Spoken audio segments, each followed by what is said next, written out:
আজ আমরা মাইটোসিসের পর্যায় সম্পর্কে জানব। তাহলে চলো শুরু করা যাক আজকের ক্লাস। মাইটোসিস কোষ বিভাজন একটি অবিচ্ছিন্ন বা ধারাবাহিক প্রক্রিয়া। এই বিভাজনে প্রথমে ক্যারিওকাইনেসিস অর্থাৎ নিউক্লিয়াসের বিভাজন ঘটে এবং পরবর্তীকালে সাইটোকাইনেসিস অর্থাৎ সাইটোপ্লাজমের বিভাজন ঘটে।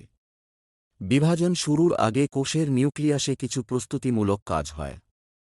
এই অবস্থাকে ইন্টারফেজ পর্যায় বলে। বর্ণনার সুবিধার জন্য মাইটোসিসের নিউক্লিয়াসের বিভাজন প্রক্রিয়াকে 5টি পর্যায়ে ভাগ করা হয়ে থাকে। পর্যায়গুলো হচ্ছে prophase, prometaphase, metaphase, anaphase, telophase. Prophase এটি মাইটোসিসের প্রথম ও দীর্ঘস্থায়ী পর্যায়। এই পর্যায়ে ক্রোমোজোমগুলো খাটো ও মোটা হতে শুরু করে আর নিউক্লিয়াসটি আকারে বড় হয়।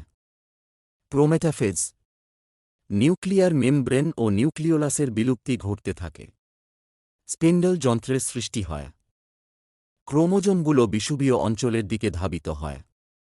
আর প্রাণীকোষে স্পিন্ডল যন্ত্র সৃষ্টি ছাড়াও পূর্বে বিভক্ত সেন্ট্রিওল দুটি দুই মেরুতে অবস্থান করে এবং সেন্ট্রিওল দুটির চারদিক থেকে রশ্মি বিচ্ছুরিত হয়। একে ওডাস্টারে বলে।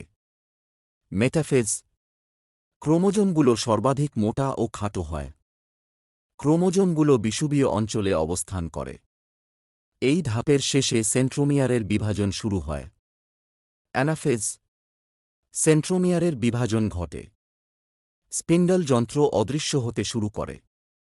অপত্য ক্রোমোজোমগুলো মেরুমুখী চলন দেখা যায়। ক্রোমোজোমগুলো ইংরেজি বর্ণ যথা ভি, এল, জে বা আই এর আকার ধারণ করে। টেলোফেজ কোষ প্লেট সৃষ্টি হয়।